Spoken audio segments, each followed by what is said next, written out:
The original Sonic Generations is one of the most impactful games in Sonic's history. It was pretty much the first Sonic game to feature the whole revisiting the past idea, which ended up being so well received that we still see it used to this day. You know, with classic Sonic and whatnot. So back in January of this year, it was a huge surprise to see the game was actually getting a remaster after almost 13 years. Totally not like another beloved Sonic game could have used it. Still though, now that the cat's out of the bag, we finally get to play Sonic X Shadow Generations, and well, it's actually amazing. It not only takes one of the best Sonic games of all time, but also includes a little bonus package with the entire side mode of the Shadow Generations campaign. The best part about this game for me is that it's so rewarding to finally see the Ultimate Lifeform get his full backstory in a fully fledged game. And yeah, sure, we had Shadow 05, which was also a game fully focused on one of my favorite Sonic characters, but that was always kind of more of a sequel to Shadow's story rather than actually celebrating the character like I've always wanted. And thankfully that's exactly what Sonic X Shadow Generations is. So without any more rambling, let's talk about what makes the game so perfect. This whole year has been dubbed the Year of Shadow, a year-long event filled with new content, merchandise, and in-game features all centered around Shadow. This gets shown off with content like Sonic Movie 3, a whole lot of merchandise including his literal motorcycle in real life, and the most prominent part of this event with Shadow Generations. It's the best way to honor the legacy of one of Sonic's most iconic characters, giving Shadow the recognition he deserves, and frankly this was done a lot better than the Year of Luigi with the shit show that was. So now that we got some of that background out of the way, let's go ahead and delve into the first half of Sonic X Shadow and talk about all the new introduced content into Sonic Generations. I think it would be far more interesting to compare the new content to the original instead of just straight up reviewing the game again. Which just saves you and me time because we all know what Sonic Generations is. And, well, if you don't, I'm glad I could be the first one to tell you about it. The game actually stays relatively faithful for the most part, but we'll get to that later. First up, multiple save files. I do have an appreciation for being able to replay the game and not lose all of your progress on a save file you worked your ass off of. It's crazy that something as simple as this needed to be added. Even Colors had it, but yeah, here you are. The next notable thing would definitely be the options between the two control schemes. The first is the legacy controls, which veterans of the original game can come back with and pretty much have the control scheme we are familiar with. But in my opinion, a great new feature of having the standard controls is that newcomers playing this game for the very first time have a more comfortable way to be introduced, as it's very similar to Sonic Frontiers, one of Sonic's more recent outings. Following this, the options for lives are now gone, but if you really care enough, you can turn them on if that pisses you off for some reason. The next big thing we can focus on is the reintroduction of the drop dash. It's added to both movesets of modern and classic Sonics, but they made the weird choice to have the drop dash be a removable skill on classic, but didn't give the same treatment for modern by integrating it into his actual moveset. My problem with that is that this costs 30 skill points out of 100, which is super random, don't you think? I mean, it's not a big deal breaker or anything for me, but it is random. Why would such an integral part of Sonic's moveset be locked behind skill points? This makes it so that the drop dash can't be used in a boss fight or the White Hut space. Why did they do this, you ask? It is of no concern. My final point would definitely be that this level design really did not have the drop dash in mind. Plus, the drop dash has nowhere near as much power as the regular spin dash, high-key making me never want to use it that much. Same could be said for the drop dash in the modern stages, which doesn't really fit his stages at all, and they really break your flow. Instead of maintaining momentum, they help you gain speed quickly, but since you already have the boost, it's kind of redundant and I rarely find myself using it. Up next, more collectibles. Just like the original game, Red Rings do make a return, but we also get these Lost Chow, which are featured in each Sonic Act. 3 per each one, and they are dispersed all over. Collecting them grants some previews in the White Space Hub, which is actually really cute, and you can also view them in the collection room. Shame that Sega keeps bringing back the Chow, but we still see the lack of a Chow Garden. One of my favorite new additions are the cosmetics offered, like the Legacy Sonic Jam and the Sonic Adventure skin, which came along with the digital deluxe version of the game, which is the version I have. These skins are so high quality, and I'm not gonna lie, I am in love with the Adventure skin so much. That low poly model mixed with the low res textures just hits me with a wave of nostalgia playing the Sonic Adventure game on my PS3 as a kid, even if the models weren't exactly the same. Last thing I could mention before moving on to the story would be some of the miscellaneous changes, like being able to enter the options menu from not just the main menu anymore, which is a welcome addition. The Casino Night DLC stage also was just pre-installed, so, you know, there's that. and even the boss and rival fights font are just slightly different. Okay guys, so you remember how I said that this game stays relatively faithful? Well, Sonic Team went back in time and actually rewrote the game. Without the time stones? That's right, Sonic, without the time stones. And were the changes even worth it? Most of the actual rewriting of this game has lines that just get re-recorded for the sake of it, honestly, and that leads to lines that can be genuine improvements like Sonic actually responding during the friend saves, or you just get small changes to cutscenes like Amy, instead of being pushed by Sonic in the face, is now just holding cupcakes. I will mention that at times the new lines can be improved upon, with Cream in particular, which was basically nothing turned into something sweet. Thank you for saving me, Mr. Sonic. It was so scary, but I tried to be really brave. You did great, kiddo. Or we can also just get this.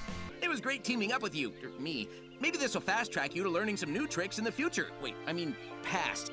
Ugh, time travel's a chore. Also, this can't be overlooked, but why did they remove Amy absolutely bitching Knuckles and made her pathetic? This whole cutscene lost all of its sauce. Say what you want about the original writers, but they knew how to do slapstick, and the fact that they got rid of that here isn't necessarily bad, but it's a pretty big risk since they have to really kind of make up for it with other stuff. And I won't lie, they really didn't do that here. For instance, this cutscene of Sonic being confused when talking about time travel, we just get this joy of a cutscene. Without the time stones? Acting. Did anyone forget that Sonic actually time traveled with the Chaos Emeralds before? Oh well. Maybe the writers weren't too familiar with Sonic 06. Who wrote it anyway? And that about does it for what I have to say on Sonic Generations. Seriously, overall minus the small few nitpicks, this is a phenomenal remaster, and it's so great that so many new fans will be able to experience such a fun title like this one. Now we are going to move on to the second half of Sonic X Shadow and actually move on to all of the new fresh content. Oh, and if you find yourself enjoying this video so far, please make sure to press that like and subscribe button, as it's greatly appreciated and a lot of this effort is just for you guys. So it turns out Shadow Generations actually has its own exe file compared to the Sonic half of the game, so it really is its own fully fledged game and not built on top of the original or anything like that. The Shadow half also runs completely on the Hedgehog engine too, giving it a very different look and feel compared to the Sonic half. But before we delve any further, let's take a quick detour to talk about the story of Shadow Generations. Also, from this point forward, we will be heading into spoiler territory, so if that is something you are concerned about, now would be a good time to click off the video and come back later when you beat the game. Anyways, the story of Shadow Generations really is prominent in making sure the history of the Ultimate Lifeform is shown off, along with his relationship to Maria, Gerald, and his time 50 years ago on the Ark. Once you pass the flashback, you'll notice the present-day Shadow is back on the Ark, and you may find yourself questioning this a bit. This is where we can briefly talk about the 3 short episode series Dark Beginnings. It's a beautifully well animated story that shows Shadow's motives and why after so long would choose to return to the space colony Ark, and explains why he's there at the start of Shadow Generations. The first episode shows Shadow having a nightmare reliving an old memory, but everything's off. Things happen too quickly, which even Shadow takes note of. Things like the gun raid, fight with Emerald, which by the way was one of the coolest things ever for the fighting choreography and overall just being so fucking hype, but also the death of not just Maria, but Gerald Robotnik. This series doesn't hesitate to show us the very dark origins behind the tale of the Ultimate Lifeform, and witnessing something like a child die is pretty extreme, even for a game like this one. The final thing he sees here is the Black Doom, the creature he defeated back in Shadow 05. This allows Shadow to realize he needs to go back to the Ark, as something is waiting for him there. Also, slightly off topic, but it's also pretty funny, this is the first time basically since Sonic Adventure 2 that the moon was shown off to be blown up still. Like, goddamn, about time. What happened? Did the moon just suddenly restore itself and then blow up again off screen? Fuck keeping continuity! The following episodes offer more insight into Shadow, and I do think that the main takeaway was showing how special of a connection Shadow and Maria had, which I definitely feel was not shown off enough in other sources like Sonic Adventure 2, which really kept any moments brief and kept it to flashbacks and barely really touched upon it. We also get to see more great animation along with the nice reunion of Team Dark and receiving moments like Omega having this newfound love for shit talking, which is absolutely wonderful. Face me, inferior models. This is a great change because Omega kind of felt like a harsh, soulless robot in Heroes, and the humor adds a nice new layer to his character and frankly makes him far more interesting. I also love that the animation shows off the synergy between these three, and no matter how long it's been, they still got it. The final thing to take note of from Dark Beginnings is that Shadow really hasn't moved on, even after all this time, and him just dreaming of Maria by his side shows a more somber and timid side to him, which I feel is never truly shown off in any other point of the series. And as the rocket Shadow's currently riding on heads to the Ark, this is actually where we can lead back into the main game, as Shadow is still on the Ark looking for something that called to him subconsciously. And one thing I really like is how the story establishes that the events of this game take place at the exact same time as Sonic Generations. So as someone who played Sonic Generations already, you would know what's happening here already, since it's really neat to get some new perspective on basically the same thread. Another thing I really want to take note of is how fluid and smooth the animation actually is. These pre-rendered cutscenes are absolutely fantastic. Following this, we get to see Shadow's first stage on the Space Colony Arc, and although we won't talk gameplay just yet, Shadow's suspicions are proven right once Black Doom reveals himself, leading to Shadow to be at the Radical Highway, which is actually caused from Black Doom. Psst, side note. This is like Shadow's Green Hill Zone. Shadow manages to collect the medallion, which looks like the logo from his game. What does it do? Sorry, can't say till later. Following this, Shadow actually finds the fake Chaos Emerald, still on the Ark, and the very same one that Tails had used to trick Dr. Eggman all the way back in Sonic Adventure 2, which is such a nice callback. After this, we can hear the Time Eater theme, and we can really grasp how strong the Time Eater truly is, as, keep in mind, Shadow is off-planet, and the effects of the Time Eater can still touch him even despite being nowhere near Sonic's birthday. Once Shadow reopens his eyes, we are now at the White Space, or, well, Shadow's version of it. Oh yeah, and Omega is there too, but since Shadow doesn't give a fuck about him, I won't either. However, this is kind of an issue since Shadow just doesn't care about whenever he sees anyone else in the white space unless you are a blonde girl or an old doctor. Characters like Big the Cat, Orbot, and Cubot, and like mentioned, Omega show up, and Shadow just never cares to mention or even talk about the fact that all these other people are just here? Right. Anyways, after Shadow unlocks the Doom Wings for this single moment in Act 2 of Space Colony Arc and restores the stage, Shadow actually questions these mutations and notes how they feel natural to him, which is obviously new. The pivotal point here though is that Shadow actually sees Maria and Gerald, and no, don't worry, they don't come back to life. Skipping ahead, after Shadow defeats BioLizard, Shadow has a new confrontation with Black Doom, and it turns out he has something planned, what he refers to as his reckoning, and he's waiting for Shadow to be perfected. Whatever that means. Next, Shadow actually sees Maria again as she's being chased by Doom monsters and saves her with this horrifying look of anger in his eyes, like holy shit. Like I mentioned earlier, no, don't worry, they aren't alive again, but it does turn out that this version of Maria and Gerald are pretty much right before the gun raid actually takes place, so Shadow figures this out pretty quickly, and after defeating another boss, Maria can tell Shadow seems off, and this is where Jailed Robotnik actually offers more insight on the deal he made with the monster to actually create Shadow. The whole point of it was to cure Maria since modern medicine had failed him. Turns out the perfection that Black Doom spoke of was from the creation of the perfect warrior, also known as Shadow. All these new Doom powers were all part of his grand design. The stakes really set in here because as Shadow grows stronger, so does Black Doom. So either he will take control of his mind or just straight up take over Shadow's body and be reborn within him. Moving on, eventually Shadow actually shows up in Sonic's white space for some reason, and this is where the confrontation between the two really settles in.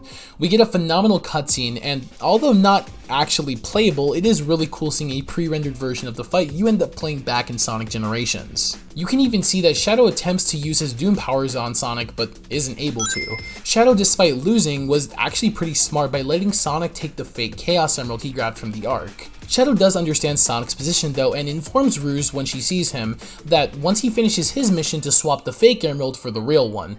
So skipping further ahead, Black Doom manages to talk more shit about taking Shadow's body for himself, and Shadow is so infuriated that he makes sure that this time he kills Black Doom for good. I actually like this next moment coming up because it shows a lot of insight into Shadow's character. Maria doesn't let Shadow go to the dark side. She genuinely has good intentions and wants Shadow to be happy, and you can tell the love she really does have for Shadow. And honestly, that scene got me very emotional, not just from the music, but the message that he stays in the light and doesn't turn to the dark side. Nearing the climax of the story, Shadow manages to complete his full transformation, wings, Doom powers and all. He actually manages to convert Black Doom's powers and turn it into his own power. Shadow furthermore even promises Maria he's let go of his destructive anger and will continue to fight with her wish in his heart, the chance for everyone to be happy. This is such a nice moment to not only establish the growth Shadow has, but that he's slowly accepting Maria's philosophy of fighting for the right reasons. Once Shadow confronts the newly transformed Devil Doom, Shadow goes full on Goku and punches him right through the body just like Kid Goku did with King Piccolo. Shadow, once defeating Black Doom, actually loses all of his Doom powers, signifying that he's won. Rouge then appears right after and needs Shadow's emerald to swap it with the fake one, as on the Sonic side of things, he's about to face the Time Eater. Which, by the way, I actually forgot that this game's events take place at the same time as Sonic Generations events, which shows how pretty invested I was into the story. One thing I do want to point out is that Shadow, when speaking to Rouge, has, at least to me, a noticeable change with his tone of voice. Like he's been relieved of something that he's held on to for a long time, now finally free of Black Doom. The final cutscene was honestly a really hard one for me to watch. It shows Shadow's final moments with Maria and Gerald.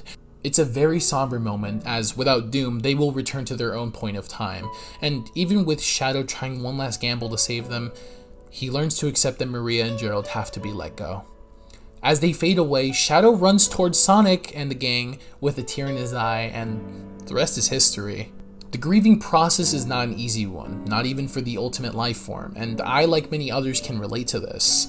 This is easily one of these Sonic stories with the most emotional depth.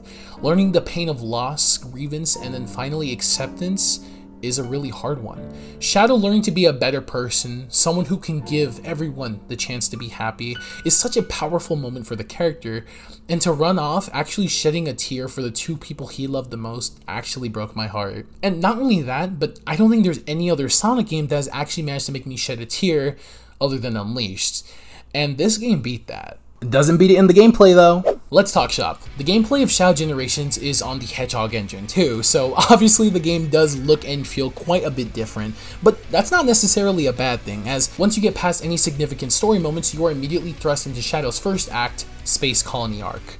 The control scheme I went with was the standard control, since this half of the game seemed more designed with that scheme in mind, and they feel more closely in resemblance to how Frontiers felt with the boost on the bumpers instead of a button. So right off the bat, these new abilities are shown off, like Shadow's Chaos Spear and his Chaos Control, which straight up lets Shadow summon the world. But no, seriously, this is a really fun ability that allows you to reach new paths that you normally wouldn't, which is a lot of fun. That's another thing with Shadow Generations. The level design is peak. Fully 3D Sonic stages with no 2D sections is a literal blessing. I swear I had tears in my eyes playing this shit. Another great thing about the level design for me was how there were so many multiple paths throughout the whole level. They offered quite a decent amount of incentive to try to get through the level as fast as possible, offering new paths quite frequently, which was really nice and sold me on how good these levels really are.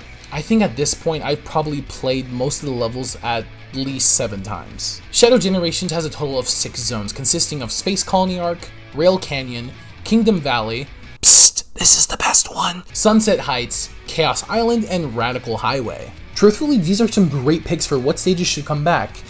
Except for one. Why is Chaos Island here? Okay, all of the other stages make sense, but why Chaos Island? First off, it's not even a level, it's a whole ass world in Frontiers. And second, Shadow was not even mentioned or even a part of the story in Sonic Frontiers. He shouldn't even know what the Starfall Islands are. And by the way, does he question this? No. Each zone contains 2 acts, one being fully 3D and the other fully 2D. Why? I mean, look, we almost had perfection, but you know what? At least Radical Highway got it right. I'm not gonna go and lie or something and say that these levels are shit or anything like that, because they're not. They actually are really well designed, but like, dude, these levels should have just been 3D, but it's fine, as they aren't awful to go through and aren't nearly as long.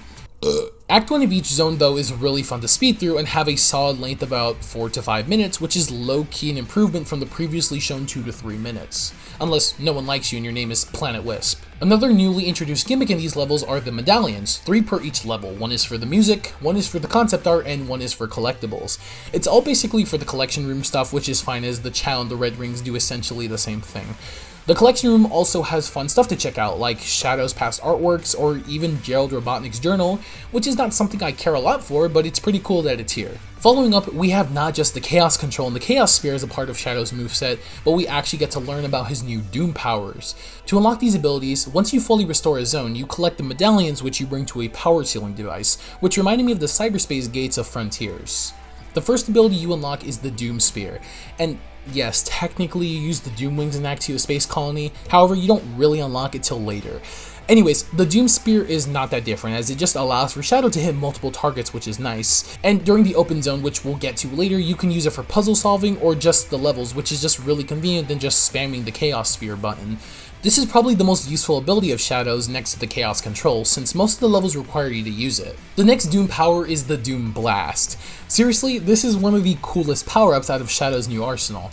You fucking punch them, beat the fuck out of them, launch them upwards, teleport to them, and then you make them bite the curb, which is fucking nuts. Oh, and reaching higher areas is a nice bonus. This ability isn't as commonly used since it's pretty situational, but that doesn't change how fucking awesome it looks. Following up, we have the Doom Surf. It lets you move on water. Isn't Shadow also about as fast as Sonic? Why doesn't he just run on the water? Useless fucking ability. Next up, we have the Doom Morph. Basically, Shadow gets corrupted into a squid that can swing like Spider-Man. Cool. Joking aside, this is one of the more unique abilities, allowing Shadow to not only cling against other surfaces, but can use his tendrils to swing around Spider-Man-like. He can also use this ability to launch himself upwards. The main issue with most of the Doom abilities is that they seem to be designed with really only 1 or 2 levels in mind out of all of them, making them extremely situational. Instead, I think they should have gone all out on replayability by doing something similar to Sonic Colors, where when you unlocked a new Wisp, you could revisit the older stages for a new path that was previously inaccessible. So for Shadow Generations, once, for example, you get the Doom Morph, it would have been really interesting to go back to the Kingdom Valley stage for a new path which turns out to be faster than all of the other options, hence incentivizing replayability. I will give credit where it's due though, as the entire open zone uses every Doom power.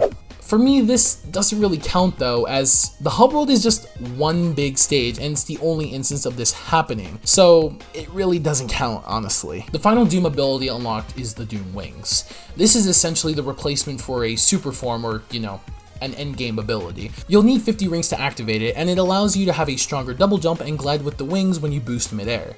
This ability is the most broken out of the 5, and after beating the game, I incentivize you guys to actually go back to the game and try experimenting with this power, as it's crazy how much you can break a stage with this one power alone. And something extra is that the Doom Wings actually have their own separate S rank when replaying a level with them, which brings me to my next point. The ranking system for all the stages is about just as easy as the regular generations. However, I do think that the difficulty curve gradually increases in a fair way. Using the first stage as an example, the level design is very beginner friendly, allowing you to achieve an S rank on probably your first playthrough, but by the time you hit Sunset Heights, you may need 1 or 2 attempts before getting the S rank. This works so well for me because as the stages progressively get harder, so does the difficulty of achieving the S rank. Speaking of difficulty curves, the bosses! They don't have any.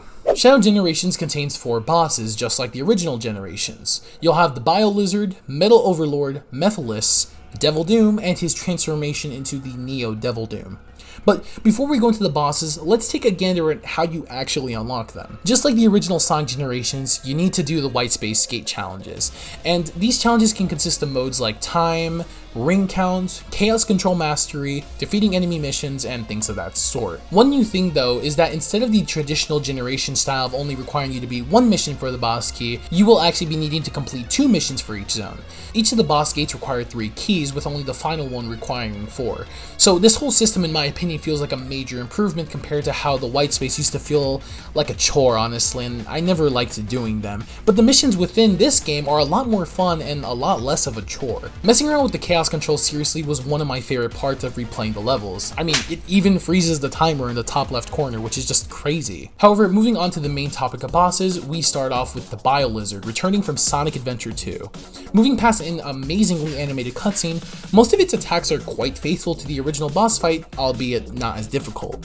I will admit it's hilarious that Shadow, instead of homing attacking the core like the original, actually just starts throwing cans, which you guys will soon find out is quite common for the Ultimate Life form. Where things pick up though is during the second part of the fight, where the Bio-Lizard grows an extra pair of wings? Arms? Who cares? They're made of the same bubbles that were used during the original boss's second phase. During this phase, you need to wait for the Bio-Lizard's arms to be stuck to the floor to be able to counterattack. And the last part of the boss fight has the Bio-Lizard gaining more energy and sticking to a wall, where you'll need to attack multiple projectiles, and this part of the fight takes advantage of the Doom Spears. One thing I will compliment is I love how cinematic a lot of these boss fights are. You end up with a lot of badass moments like Shadow kicking back the huge energy sphere that the Bio-Lizard created, and after a final shot, down goes boss number 1. The energy during this boss fight was so hype, especially for a first boss. Seriously, this took me back to my first time fighting Giganto in Sonic Frontiers. Moving on to the second boss fight of the game, we have the Metal Overlord returning from Sonic Heroes. Most of this boss consists of just using the Doom Surf and sidestepping into projectiles that actually hurt the boss. Every once in a while, you'll be able to fly up directly to its core using Chaos Control and actually attack it straight on, and the fight continues this way for pretty much the most part until you need to start avoiding its attacks. Chaos Control also doesn't stop time on this boss since Metal Overlord already possesses this ability, and as soon as you use it, he'll counter it with his own, so you gotta make sure to actually use it when the game expects you to, which is really nice because I was trying to use it to cheese the boss and I got punished for that. The final part of this boss fight is just a 2D section of basically what you were doing in the 3D section, along with implementing some of the Doom Spears,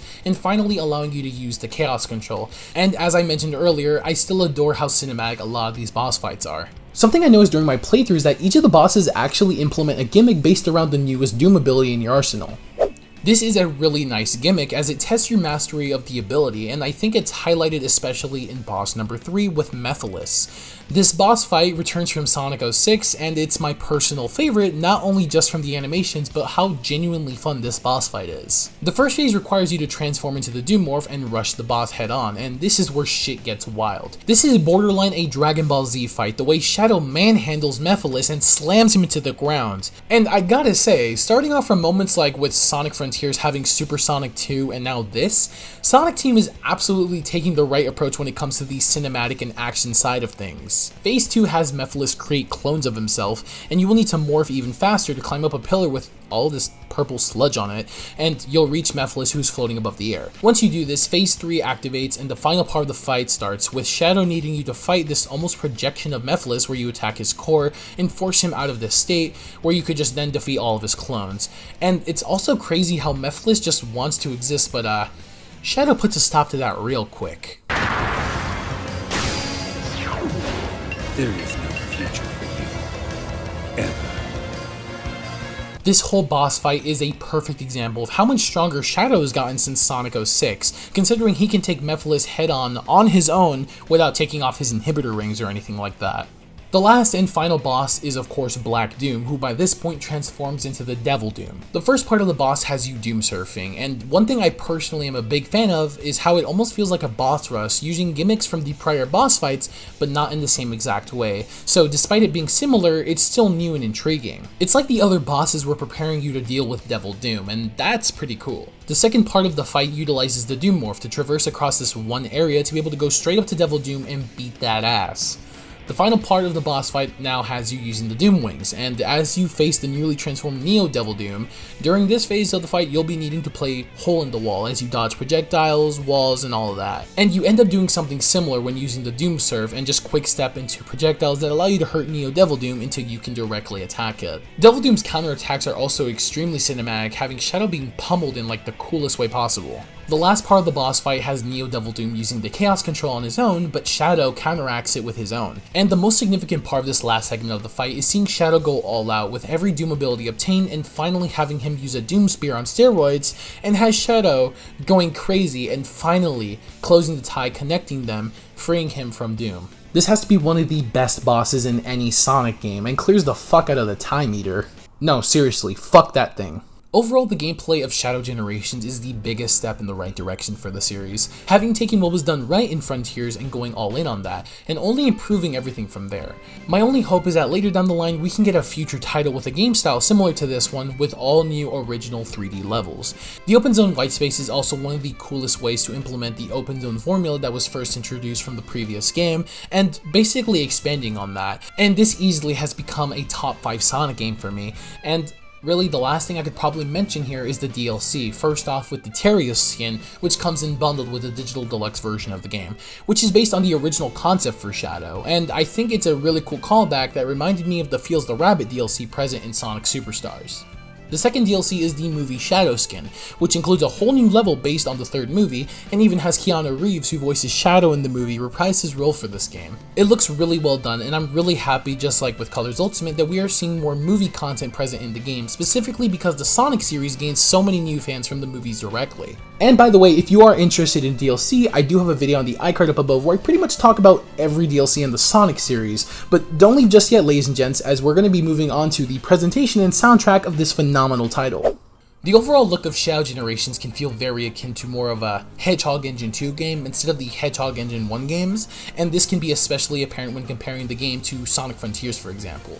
Even with the new cutscenes that do feature Sonic, we can see that his newer model from Frontiers is used versus his older one from the original generations. The looks of not only the levels, but just in general the whole game are very polished, and honestly, this might be the best looking Sonic game we've ever seen, rivaling the original Sonic Generations and honestly even games like Sonic Unleashed. And every moment when you teleport to Radical Highway because of this black doom can exemplify this. Furthermore, these cutscenes just have Shadow flying through literal shapes and figures, reminding me of the mirror dimension from Spider-Man No Way Home. Speaking of the cutscenes though, they might be the coolest thing we've gotten to separating the difference between real-time and pre-rendered cutscenes, because yes, although the difference is still noticeable, it can't be overlooked how well these real-time cutscenes look even when just comparing it to the previous game. Even some of the quick time event sections also look amazing, and in my opinion are some of my favorite parts of other games like Sonic Unleashed, so seeing it finally done right after all this time is so refreshing. Most of the action sequences are further enhanced by the music. Shadow's Generation soundtrack was composed by multiple artists, including but not limited to Jun Sonoi, Fumi Kumitani, Tomoyo Otani, and Mariko Namba. Holy shit, the Avengers assembled for this one. What a lineup, and this has to be one of the best sounding soundtracks out of any Sonic game, and they're to thank for that. Some of my favorite tracks include Space Colony Arc Act 1, Sunset Heights Act 2, and the Open Zone Hub World theme, which is a really nice orchestral version of All Hail Shadow, which I didn't immediately recognize because of the slow startup, but once you hear that distinct melody, you'll be able to pick up on it really quickly, and it acts as a nice foreshadowing for the final boss, which uses the same theme. And my personal favorite track belonging to Kingdom Valley. The instrumentation of the whole song is extremely well done, and here with the mix of violins and synths, it really adds a new layer to the original track, which was already so cinematic. So, we're nearing the end. My final verdict? Shadow Generations has by far to be one of the best Sonic games in recent years. It establishes that Sega is in fact listening to the outcry from fans and takes most of the issues from Sonic Frontiers and polishes and improves on that. That's especially apparent with how well this game takes the open zone formula and uses it effectively in all of the right ways, by not only being a fun area to traverse through, but also works as a gateway for every level, which felt like cyberspace, but like a million times better. This game honestly built a lot more trust for me in future releases going forward. From the fantastic levels, bosses, emotional story, and even just the music, this game is not only worthy of respecting the anniversary of the Ultimate Lifeform, but also is a proper way to tell the story of Shadow the Hedgehog like no other. It's worth every dollar in my opinion, and this title has established itself as a sneak peek of what the future can be like, and I can't wait to see even more of what the Sonic series has in store. Hey, and welcome to the end of the video. Socials to my Twitter, Twitch, Discord, and Bluesky will be in the description down below if that interests you. Huge thank you to all my members of the channel, and thank you guys for even giving me a dime. If you want to be a member and have your name be at the end of videos, make sure you press that join button right next to the subscribe button, which you should also totally press, by the way, because guess what, it's free. And if you made it this far in the video, I'm pretty sure you hopefully won't regret it too much. Thank you all so much for watching, and have a good one.